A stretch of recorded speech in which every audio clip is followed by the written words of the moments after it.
Assalamualaikum warahmatullahi wabarakatuh. Perkenalkan, nama saya Hovifa Arianti dengan NIM 1022300005 dari Prodi Hukum Pidana Islam kelas 3A. Di video saya kali ini, saya akan memaparkan materi yang berjudul Hukum Adat dan Hukum Dasar Adat Melayu Jambi. Hukum adat Melayu merupakan sistem hukum yang telah berkembang secara turun-temurun di masyarakat Melayu.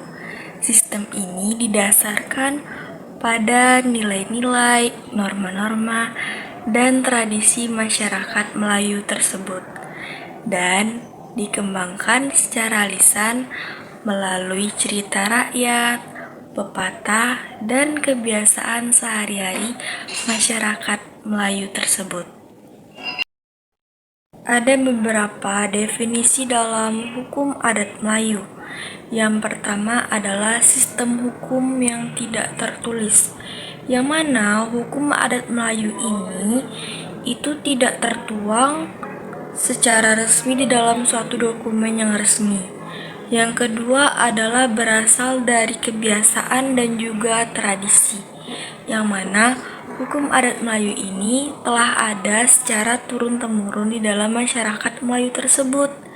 Yang ketiga adalah mengatur berbagai aspek kehidupan. Hukum adat Melayu ini mengatur masyarakat tersebut baik dalam hukum perdata, hukum keluarga, hukum pidana, dan juga hukum tanah. Yang keempat itu adalah bersifat dinamis. Dinamis itu artinya dia terus bergerak dan bisa berubah seiring dengan berkembangnya waktu dan berubahnya zaman dan mengikuti kebutuhan masyarakat Melayu tersebut. Ada beberapa karakteristik dalam hukum adat Melayu. Yang pertama adalah wahyu ilahi, itu berupa Al-Quran dan hadis. Al-Quran merupakan wahyu yang diturunkan oleh Allah Subhanahu wa Ta'ala kepada Nabi Muhammad SAW melalui perantara malaikat Jibril. Yang kedua adalah hadis. Hadis merupakan ucapan yang diucapkan oleh Nabi Muhammad SAW. Yang kedua adalah universalitas dan kekekalan. Yang ketiga adalah keadilan dan kesetaraan. Yang keempat, fleksibilitas dan adaptasi. Yang kelima, keharmonisan dan keseimbangan. Yang keenam adalah peran ulama. Dan yang ketujuh adalah etika dan moral. Dan yang kedelapan adalah perkembangan dan dinamika. Ada beberapa peran dan fungsi dari hukum adat Melayu. Yang pertama adalah menjaga ketertiban dan keamanan. Yang kedua, memperkuat ikatan sosial. Yang ketiga adalah melestarikan budaya dan juga tradisi.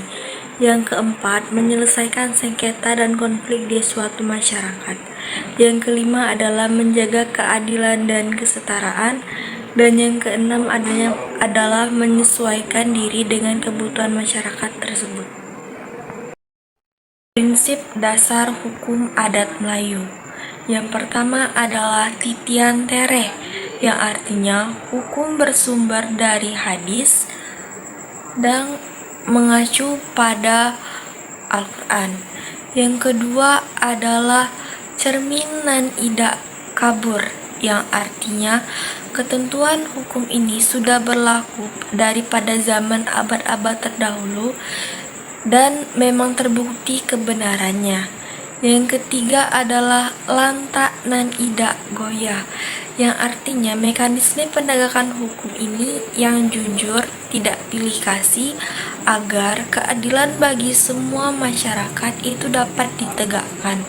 Yang keempat adalah nan idak lapuk kena hujan, nan idak lekang kena panas, yang artinya berpegang teguh pada kebenaran dan tidak berubah.